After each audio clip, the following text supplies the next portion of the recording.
And we're back, and you are listening to Villaincast, BJJ Antiheroes, with myself, Chris the Villain Pains, and Naki El Jefe Oshed. And welcome to another episode of Reap the Week. Firstly, a thank you to our sponsors, the lovely patrons on Patreon. Thank you for believing in this work, and if you'd like to learn more about supporting this channel, along with receiving exclusive content, such as the new episodes of How to Defend Everything 3.0, along with, and this only came out today, recordings of the techniques being demonstrated in the new book, plus personal coaching, you can find out more via chrispainsbjj.com. Good evening, Naki. This is our third attempt at making this podcast. Let's hope this one works and there's not as much lag as the other attempts. Hopefully not. It's been a few weeks since we've done a Reap of the Week. Yeah. Felt strange. It has felt strange. I think the first time, though, you had some stuff on. And you were like, Chris, have you got a spare in the bank? I was like, don't you worry. I've got some stuff. And then I dropped the Lachlan Giles podcast. And you're like, oh, damn, like, you had some stuff. I'm like, yeah, I know I had some stuff. Yeah, it was. Have you listened to that podcast? Not yet. No, it's on my to watch list. Oh. I want to. There's also the Charles Harriott one came out last week, and that was a lot of fun. And now we've got a couple more coming up that I'm recording tomorrow. That's all systems are go. And we've also got a lot of recording to do in the gym for the Patreon channel. We've got also the regular YouTube channel. There's loads of episodes we've got coming out of that. I think there's actually one. There is one that should be dropping soon. I have it ready to go, so it'll probably be out before this video's even dropped, or this podcast. There's just content everywhere. Plus everything else we've got going on. Other than that, there has been questions coming through on the Instagram, on the Discord, and Quintet also happened. Which did you watch Quintet? Yeah, I watched only the B Team Bulls versus Polaris. I didn't get to watch the others, the Sakuraba and 10th Planet. But I saw clips of things that were going on. Watched half matches, but I watched the full B Team Bulls and Team Polaris. Watched all of that. Yes,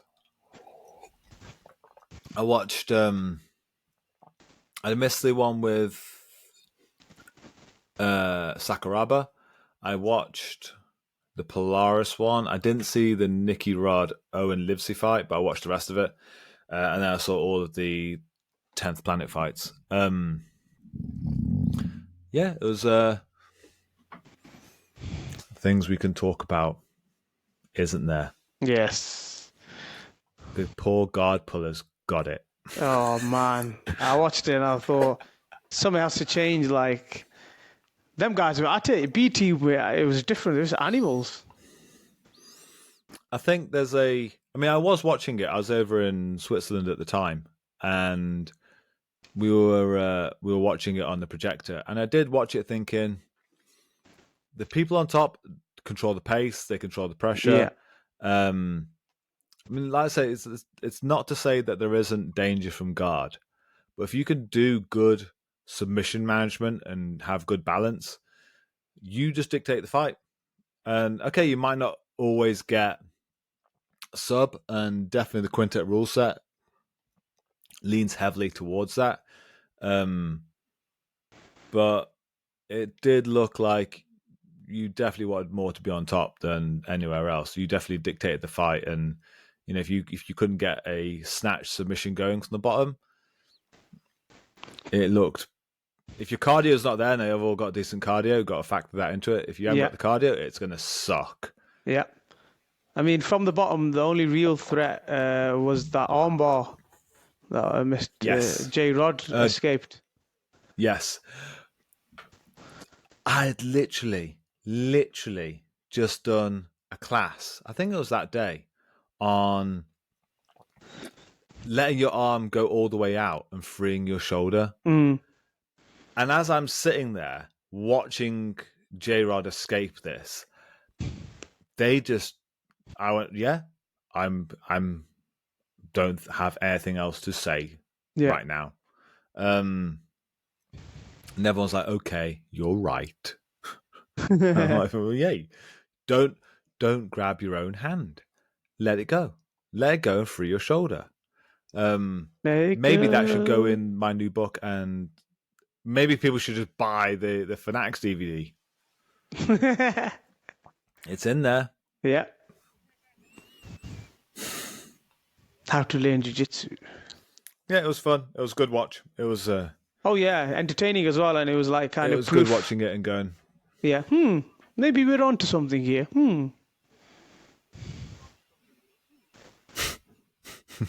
hopefully. There has been a few questions as well, courtesy of Yep. the folks on Discord and Instagram. So thank you for sending those in. It was short notice. I do have them written down. I do plan these things out and take notes. So, a question. I want to, because you're stepping into this scene as well slowly. UK seminars. If you have one booked and you're doing it tomorrow, what would you cover in a UK seminar? Ooh. Ooh, how to learn jiu-jitsu. In fact, I taught a class about 2 weeks ago, and literally after I did it, and it was when we were talking about what we're going to do with that beginners course thing. I was like, I sat down and I thought, how am I going to, because I've got a lot of new beginners, a lot of 15, 16-year-olds now who joined recently, about 6, 7 of them. Eager animals, man, like proper, yeah, rough youths. But they don't back down. I'm like, okay. So they've made it my like experiment. So I've been teaching them this stuff, but I actually did a class and I called it how to I taught you jiu-jitsu in 1 hour. But literally, I started with hand fighting, explaining the spaces. I rolled with them this Saturday, just gone. And I was like, oh, damn, this is a problem. Why is that? Why? Like, it shouldn't be this hard against, brand new white belts. But No, yeah, no, I agree. that's what I would teach. Like the fundamentals, man. They're missing a lot. A lot of fundamentals are missing.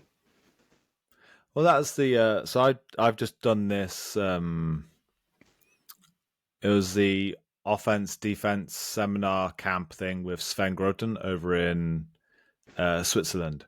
So he was essentially doing all the offense. I was doing the defense, except my stuff was barely defensive.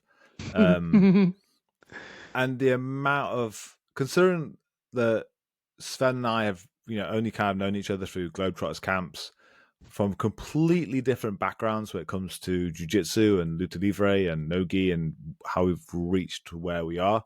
He's a very good role. He's a very tough guy.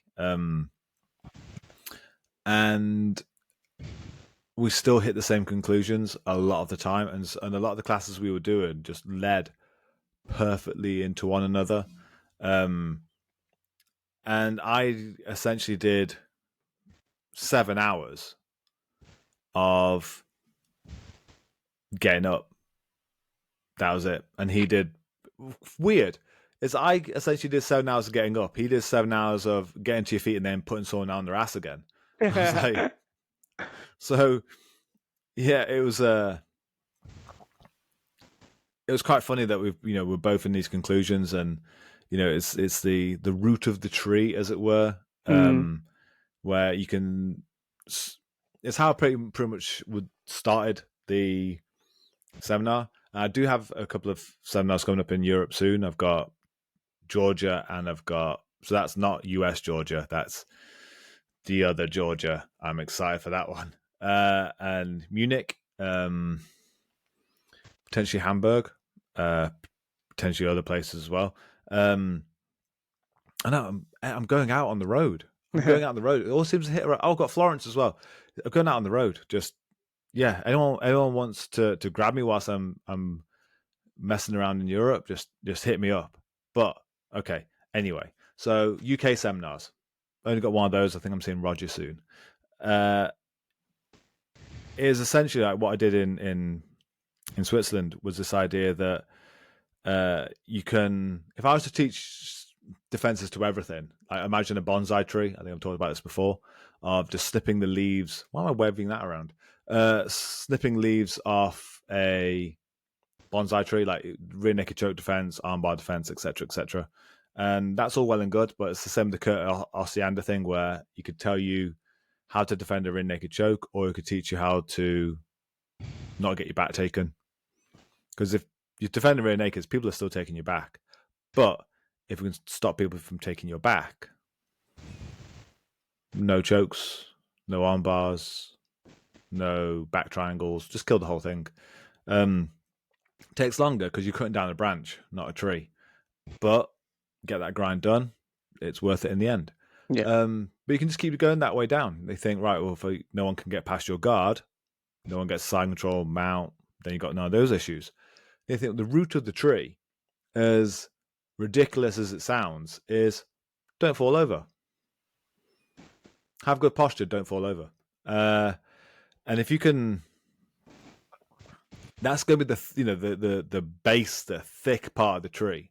And if you can do that, if you can have good posture, good balance, good hand fighting, and they're not like technical skills that you can necessarily learn. They are athletic skills where if you don't use them, you lose them. Yeah. And so that kind of like reinforces that kind of idea that every day has to be that grind of you have to work on your balance, otherwise it will diminish.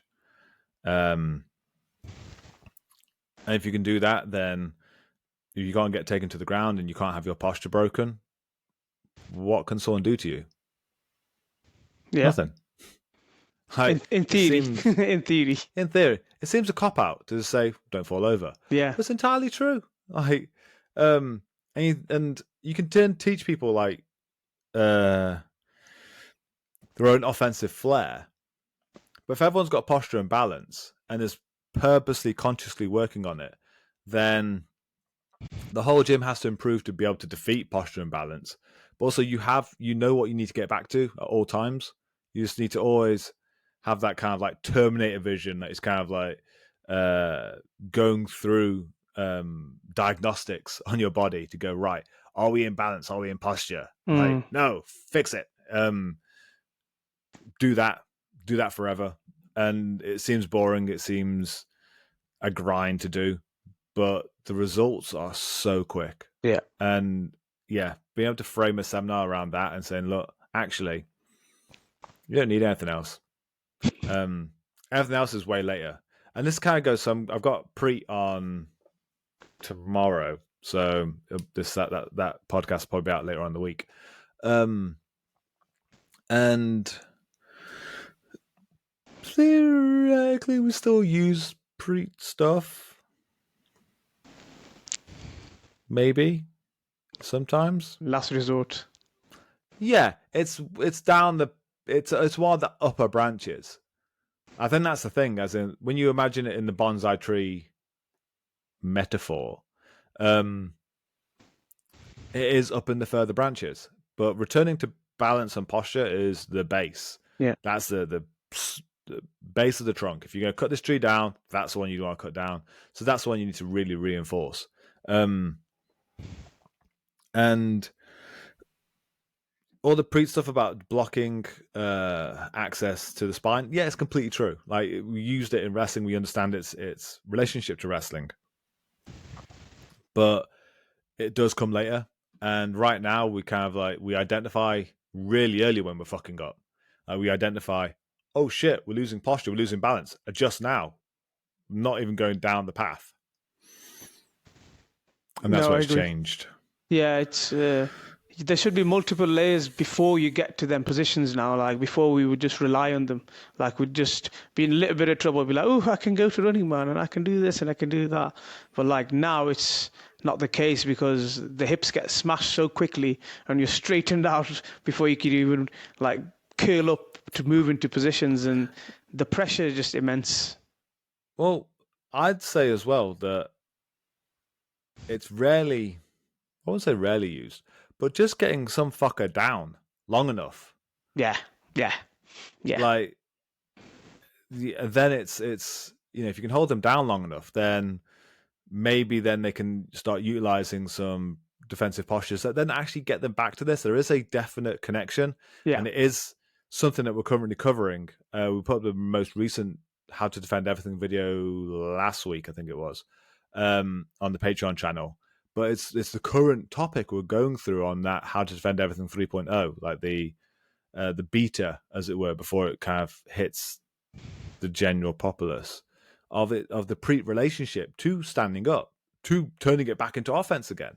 And there is that definite connection, but I say it comes a bit later, and you essentially be coming back down the tree when you start coming back into balance and posture.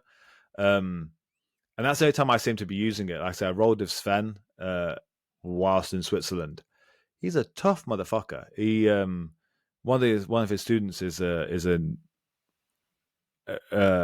exceptionally higher level Greco-Roman wrestler. So Sven's picked up a lot of techniques like that. He's also black belt under Aaron Milam, who's under Henzo and Danaher.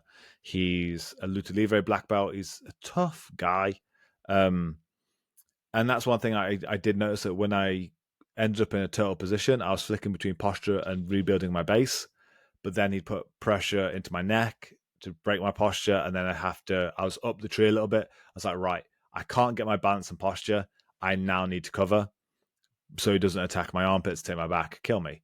And then as he kind of would go for that, I'd then reopen, start rebuilding my balance and posture until I could get back to my feet. So there is a real big connection there. But it's not on video. No one. I don't think. I mean, Preet's got the positions, but that kind of return,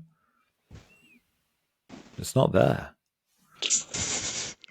There's a gap in the market, Knack, that we will be connecting all these dots together, and we are. It's on that. It's on the Patreon right now, Yeah. and it's coming through. And the How to Defend Everything 3.0 on the Patreon, for anyone who isn't part of it, essentially it's where I put my beta testing ideas, like this is what's kind of happening. What do you think?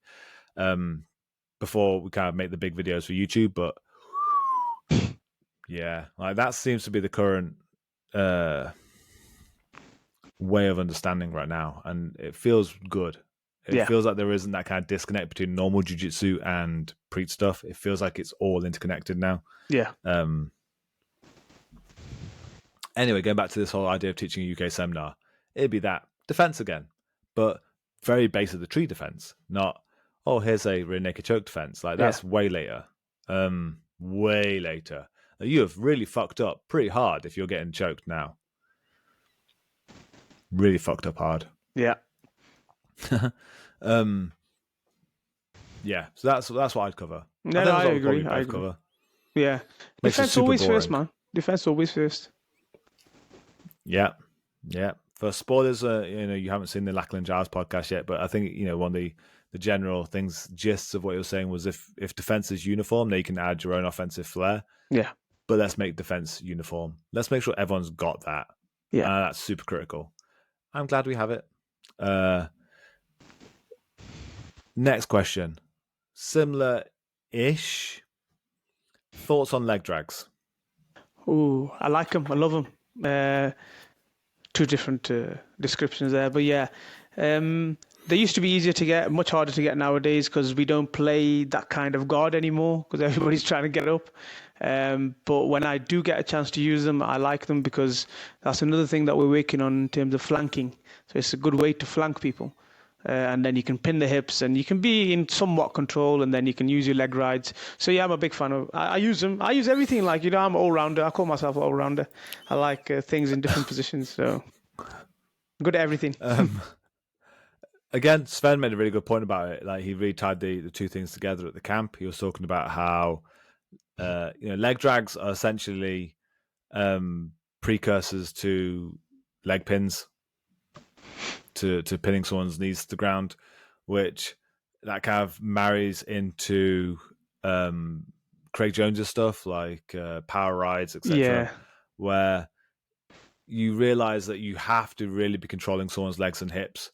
If you kind of side controls and a lot of those kind of other positions, don't really exist outside of jiu-jitsu because people just get the fuck up.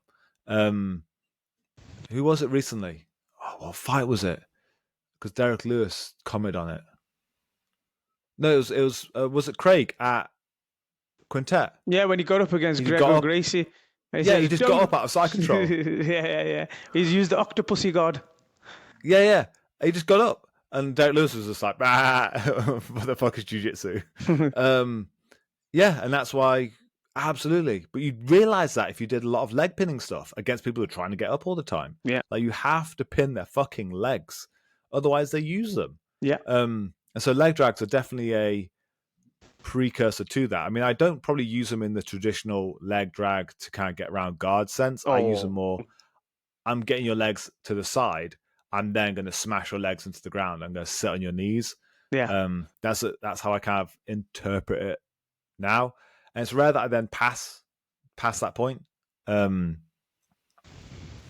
know, I'm going to put a lot of tension through your spine, twisting your spine up, and your legs are a big part of that. And if you've got leg freedom, you're probably going to try and get up or regard. It made me really appreciate that. So leg drags, important in general. Yeah. But really important if you're actually against people who know the fuck they are doing. Yeah. And you need to hold someone down and get used to holding their hips, etc. So yeah, actually there is a place for leg dragging. 100%. But I just usually just surf them into the ground. But also, like, I think it would make sense against someone who's trying to play guard that you'd have to leg drag.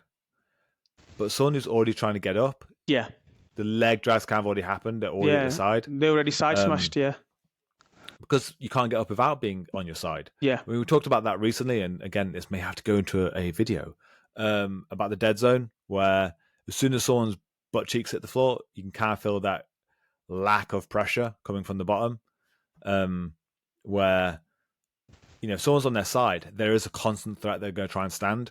But as soon as both butt cheeks hit the floor, there is no ability for them to stand. And there's definitely a dead zone you pass through, and you can feel it when you're rolling with someone who's hyper aggressive with trying to stand up.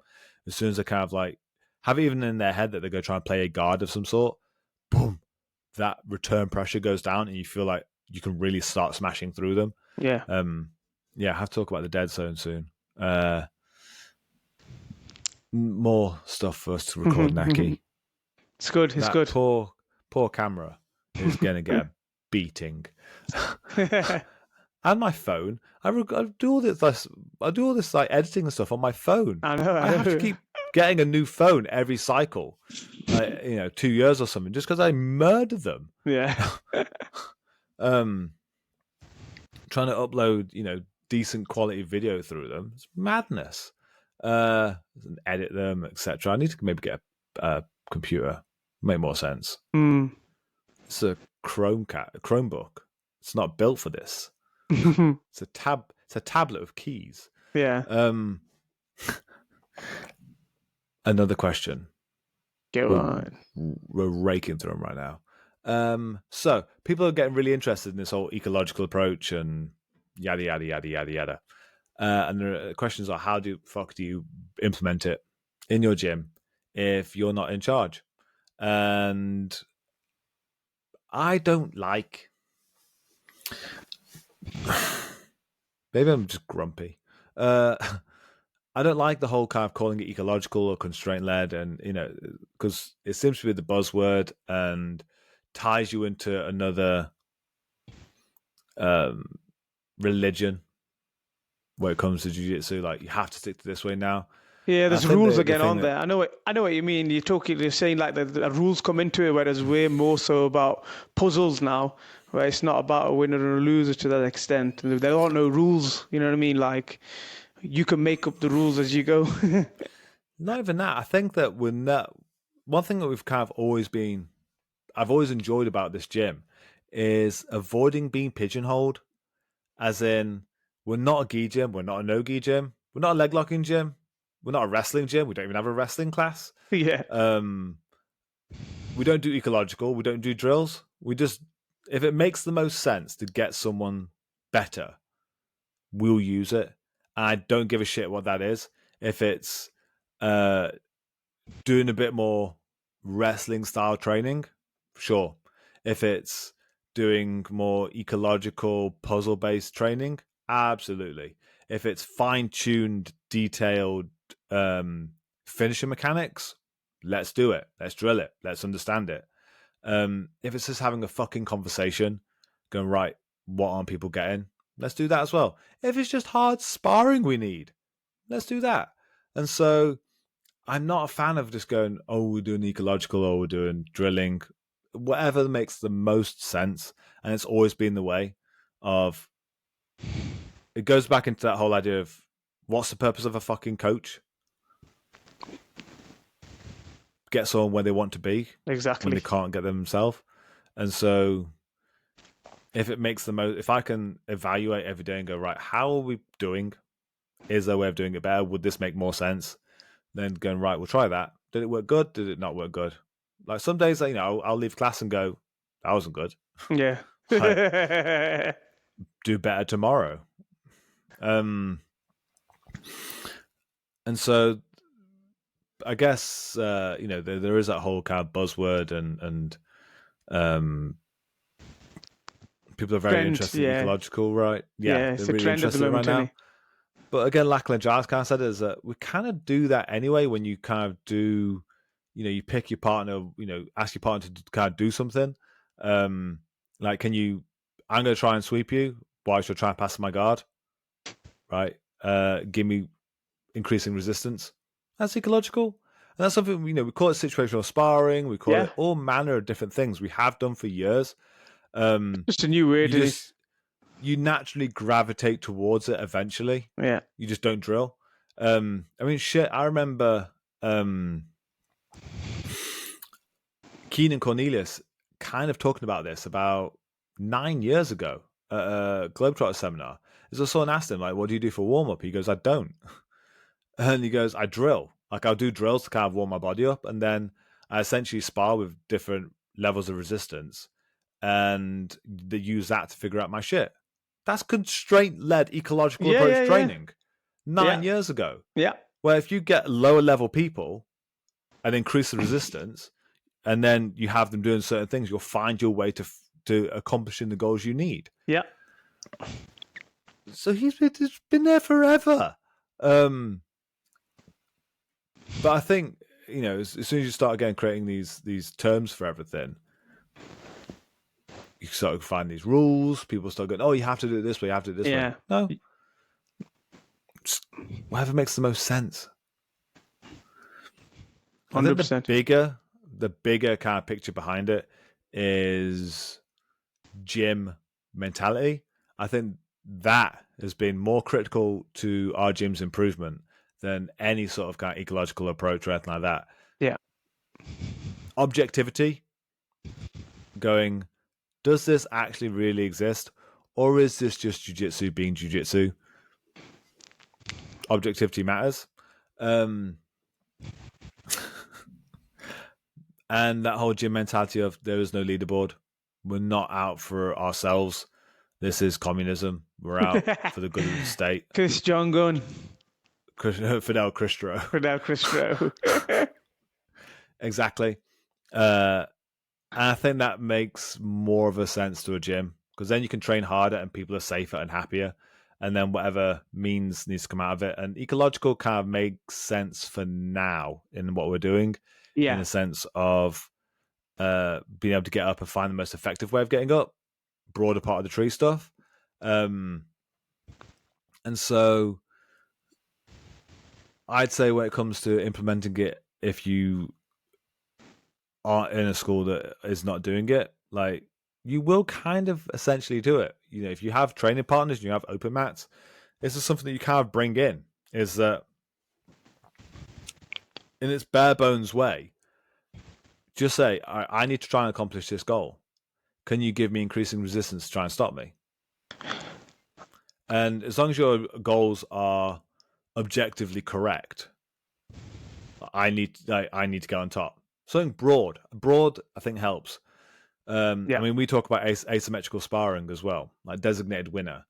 But I like Josh, but I'm not sure it's the exact same thing of it being quite an open spar. Like you can definitely flow between positions and situations, but one person leads the sparring and tells the partner what they want. Like not specific, like shoot for that single leg and dump me on my head. It's more go for a takedown, increase, try and get me down, get me down, get me down. Or if you hit the ground, okay, cool. Now don't let me up. You're not saying how, but then you're kind of directing the role Yeah. that you can then I think the biggest hurdle solve out of. people have is having that conversation with their training partner, because like again, we used to be the same where it was just you drill things but you wouldn't even talk to your partner kind of thing, you know what I mean? It'd be like if you just accidentally touched them or nudged them, you'd be like, oh, are you okay? That's it. That's the most conversation you'd have. You wouldn't talk about what you're learning, why you're learning it, or how you're going to do it, or increase resistance or reduce resistance. There's none of that talk. Whereas now, flipping our room, if you're standing in one corner, you ain't going to hear shit. You know what I mean? Because they're all just talking about shit. Yeah, communication. Weird. Weird that's the thing that will help us. But yeah, it's a really important part of this is that because you are completely correct. When we're doing drills, when it was old dead drills, like do 10 reps each, you'd be like, and you'd ask your partner, how many was that? I don't know. I've literally just been here, just being a semi-sentient grappling dummy. Yeah. That's about it. That's gone. Like you have to be able to give your partner feedback, say to them, right, up the intensity, lower the intensity, and your partner has to engage. They have to be the best person for you. And I think that's really important. Is that again that kind of egalitarian, like you're out for everyone. Teamwork makes the dream work. Yeah, exactly. Be an actual team. Help your partners get better. Give them the resistance and give them what they need. And if, I'll give the general kind of strategy, and that makes more sense for now because we suck at getting up and holding down. Yeah. And when we get good at that, then we're probably going to we're a bit more up the tree. But right now, pure ecological makes more sense. When we start climbing up the tree again, maybe not. Maybe a bit more detail. But so that's if anyone who needs that kind of answer right now is that you're probably very high up in the bonsai tree, just doing very detailed shit. Go broad, go down the tree, and go right. I just need you to pass my guard, or I just need you to stop me getting up. Objectively, I'm probably want to be on top, and you're going to try and get up and get on top. Don't give a shit how. But then be able to have that conversation with your partner of like, I think also, again, I have to always say it. You're trying to make your partner better, not prove that you're better than your partner. Mm-hmm. So be a good partner. Do the right thing by your partner. If they need more resistance, you give it. If they need less, you take it away. Don't be a dick. And if you keep doing that, then that's ecological. I think that's easily implemented for everyone. I am aware that there are people who really are getting into this. I don't like the idea of creating little cliques in the gym. Weird, that one. You had to throw because, that in there. Well, no, again, I think we stamped that out. Yeah, we did. Across the gym now, that has been stamped out. Yeah. And I hate the idea of cliques in the gym, like this little group of people doing stuff over here, because then you have this stupid fucking idea again of we're out for ourselves, fuck the rest of the team. The fuck? You're on the same team. Well, no, it's completely true. And it's nonsense that you actually hear. I know. I hear so often is that, there's a little clique of people who are just doing this, different style training in the gym. Like, great. Why? Like, help the entire team. You're a team. You need your partners. They make you better. I know. I'm going to headbutt my microphone one day. It's probably because they So can't yeah, have a conversation with their coach about maybe changing things up or what they prefer, what they don't prefer. Having a conversation again. Same thing, conversation. yeah, yeah. And I, it's again one of those things that I always ask. Like, I ask it probably once a week or once every 2 weeks of thoughts, feelings, emotions. What Yeah. do people need? What do we feel like we could need working on?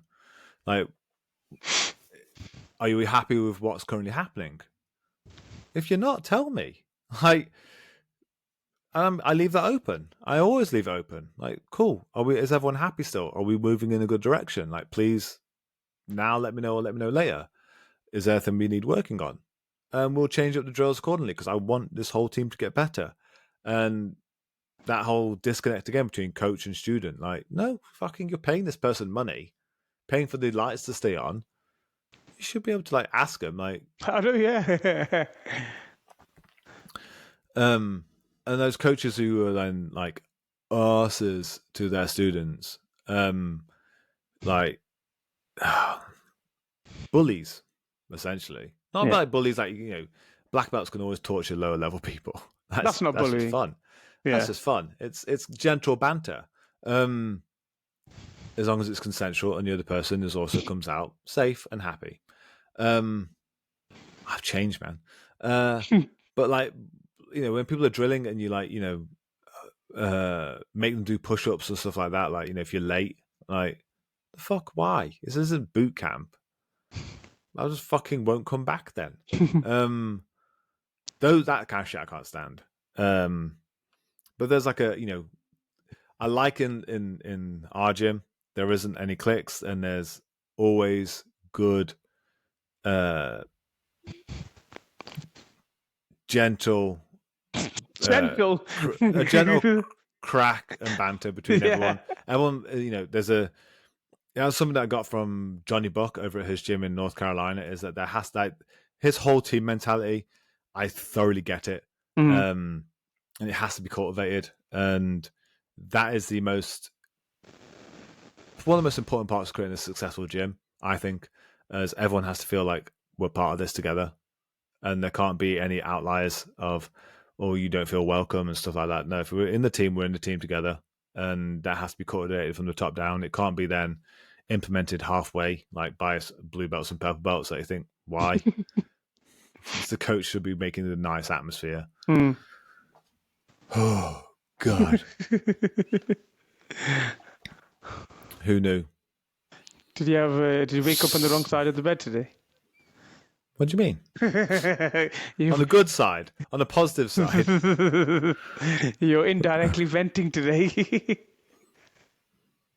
I'm indirectly venting. People just Mm. they ask interesting questions, and I give interesting answers. I love them. I love them. And it makes me miss the gym when I'm not there so badly because I'm not just missing doing jiu-jitsu, teaching jiu-jitsu and the hard roles it kind of comes with, but also just the family aspect of it, the team aspect of it, the being around all these people, Yeah. that closeness of it, the fact that everyone still talks just as soon as you get out of the gym, talk, and no one feels left out Yeah.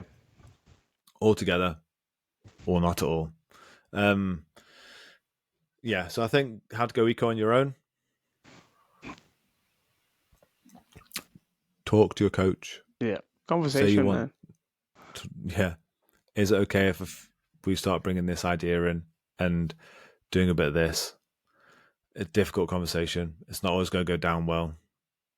I maybe don't have the understanding due to it not being a problem for us. It's never been a problem for me because I didn't have a coach. So I've had to go up to some jerk off and go, "Sir, Mr. Professor, is it okay if..." No. Oh man. Oh, okay. Go on. Okay. Knack. Go on. Knack. Go on. Right, close your eyes. Close your Okay. eyes. Okay. I want to picture someone. Picture someone in the gym. Okay. Your gym, my gym, our gym. Okay. Doesn't matter. They'll come to you and Yeah. say, "Professor Yeah. Arshed, Yeah. Don't fuck it Professor. off. I mean, don't fucking call me professor. I'm telling you right now. You call me professor once more. We're going to have a conversation. We're going to fucking roll. Okay. Professor Naki. I'm sorry. Don't call me professor. Oh, sensei. No, don't you call me sensei. That's for fake martial artists. Coach. Yeah, coach is fine. Please, Coach is fine. Please. Coach is fine. Not the fingernails. Okay, coach. Coach. I've been listening to this guy on Spotify. He does a podcast, and I really want to try out a new style of training. Can we? What is there a way we could bring in some like different training styles? How do you feel about this? Would you like me to show you this podcast? How do you feel, Coach Naki?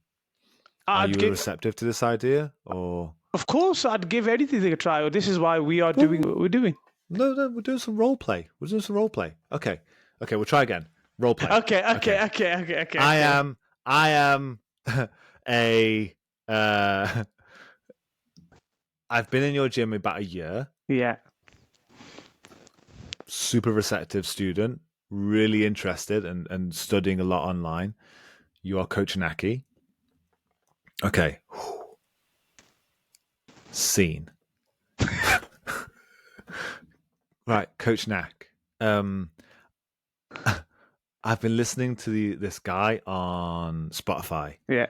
And he's got some like interesting ways of training. I know we're doing like what we're currently doing, but I don't feel like I want to try something new.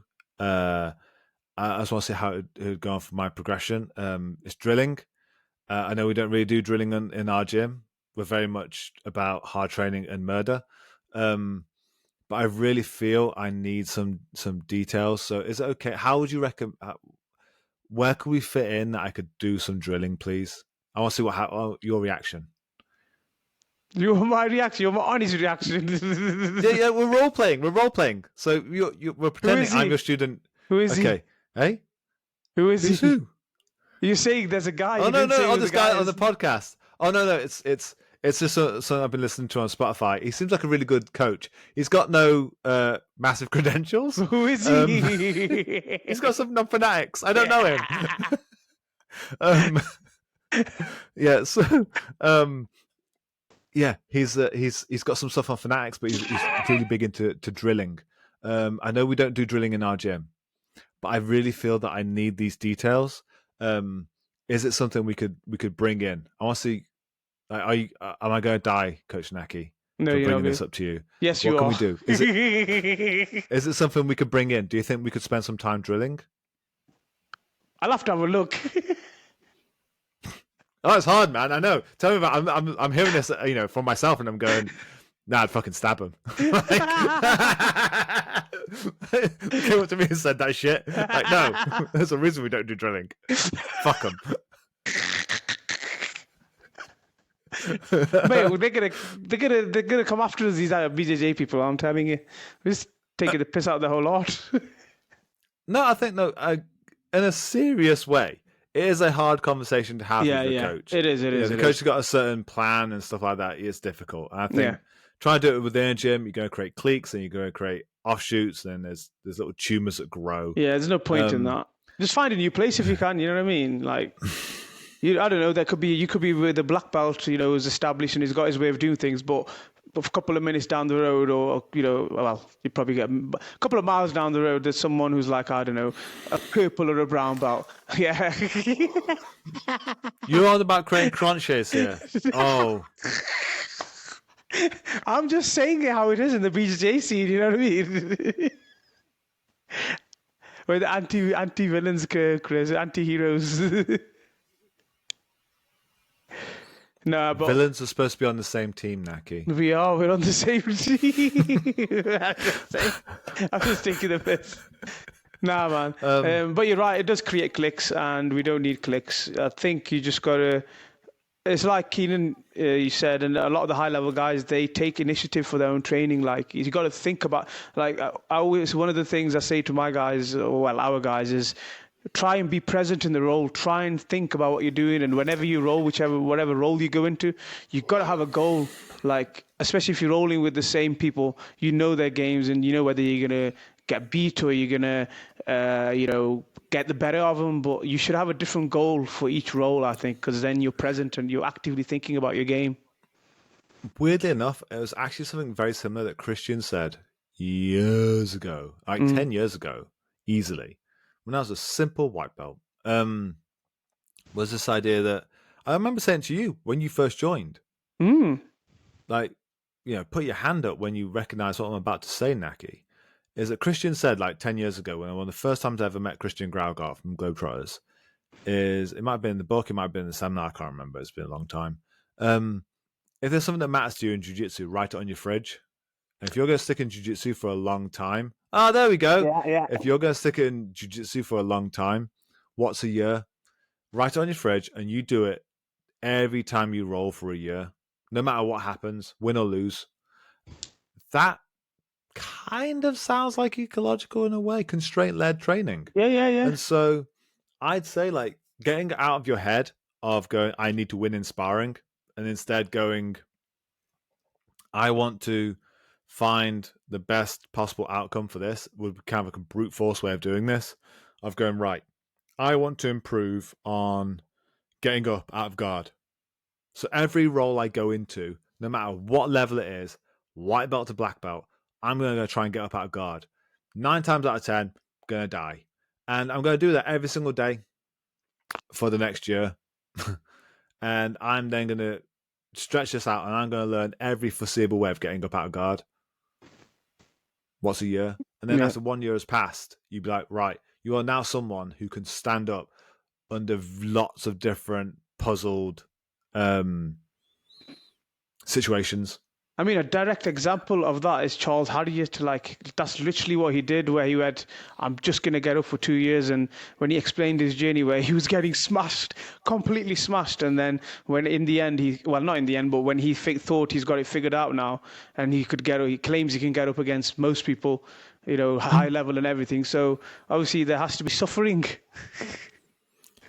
It's how I've essentially done most of my training. Yeah. Is that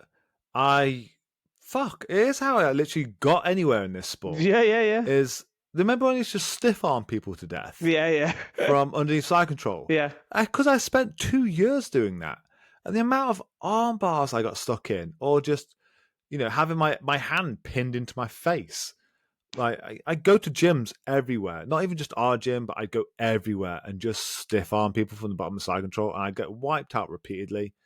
But after 2 years of doing it, I had a really decent stiff arm. I could fire that thing off like a cannon. But it took years of losses to get there. Other thing was pressure. Every time I'd end up in a top position, I had to crush someone via the rib cage. Didn't matter if I got rolled or submitted or regarded or anything like that. I'd do it again. I'd do it every goddamn session. Every time I rolled, I'd have to sneak it in there. After 4 years of doing that, day in, day out, I had horrible pressure that I can now tap people with. Just because it was something I played that game of, right, you're going to try and do your usual jiu-jitsu shit. I'm just going to do this. I'm going to lose a lot. And that's how I've essentially done everything, is kind of ecological of, okay, well, choose something that matters to you. Choose a bunch of things that matter to you. Write them on your damn fridge. Every time you go to sparring, you're going to pull it off. Fuck if you win or lose. Couldn't give a shit. But you're going to use it.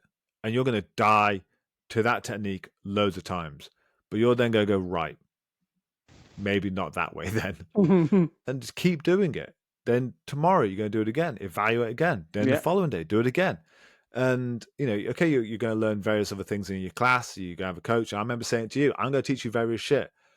But the 5 things, the 10 things that you've chosen that are written on your fridge, you do not stop. And if you have that kind of like understand that your jiu-jitsu is forever, you're going to be here for 20 odd 30 years. What's 6 months? Yeah. It's nothing. So yeah, I'd say find Lancer. That is how you could sneak it into your rolling really easily. Yeah. You wouldn't have to incorporate different styles of drilling or something like that. Go home, write on your fridge, I'm going to go and get a DARS. I'm going to try that every single day. And I'm going to, even if other opportunities arise, fuck it, still a DARS. And, I remember one of our students, Magic, when he first came to me, he kind of came to me with this idea that he loved lockdown. And I said, right, okay, that's cool, fine. Have at it, friend. Treat it like a pearl. Like it's a grain that starts as a grain of sand. And that little grain of sand is then going to build up and build up and build up and eventually turn into a pearl. You're going to understand everything around that position, but you have to start with that grain of sand. So if I said to you, right, DARS, you're going to get a DARS. You're going to understand the DARS like no one's ever understood the DARS. And every time you get to the top of someone, you're going to go for a DARS. You're going to learn so much finding that DARS, positioning, control, passing into the positioning, switching around different sides. You're always going to find that DARS. You're going to learn so much doing it, and you're going to figure it out. You figure your way out there.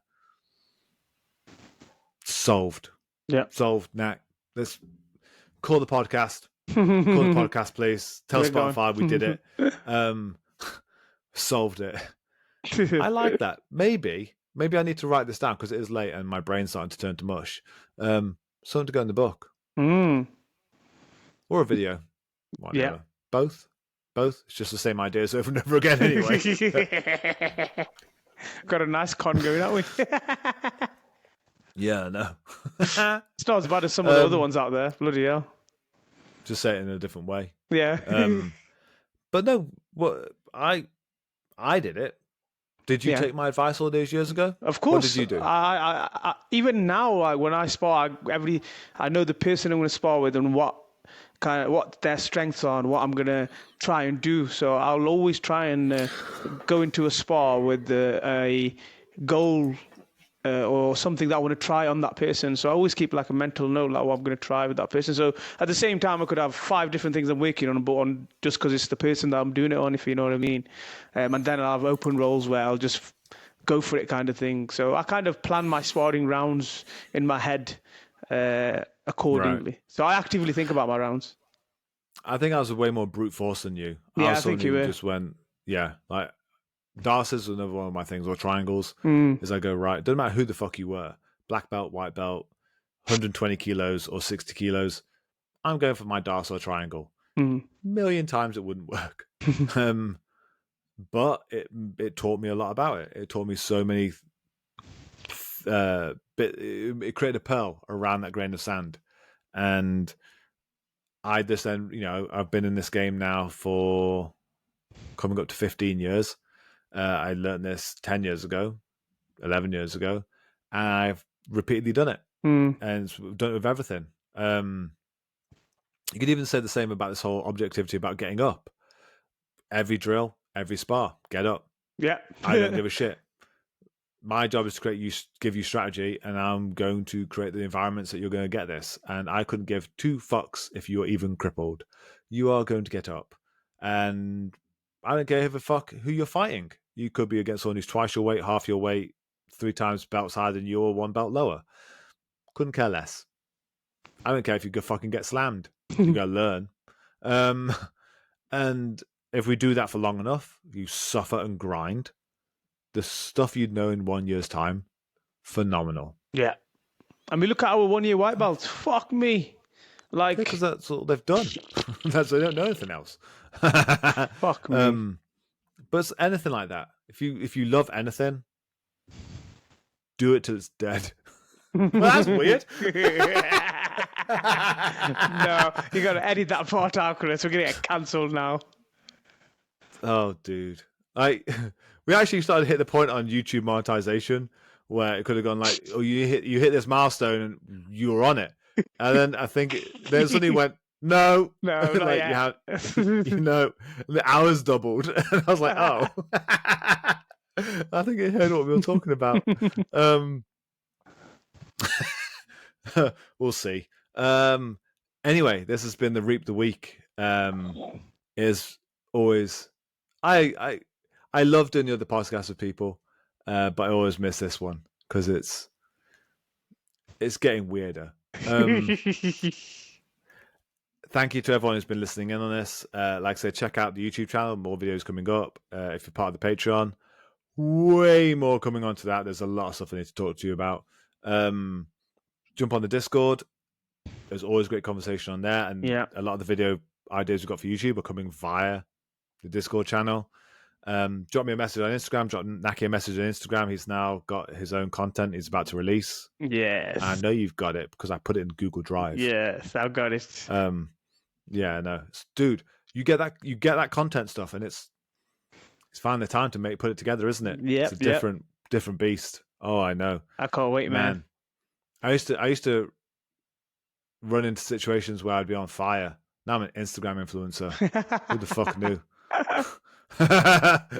I'm a content creator. I'll put that on my CV. Yeah. See you at training, sir. Thank you for your time. Thank you for everyone listening to this. And we'll see you soon for another episode of Reap the Week. Sayonara.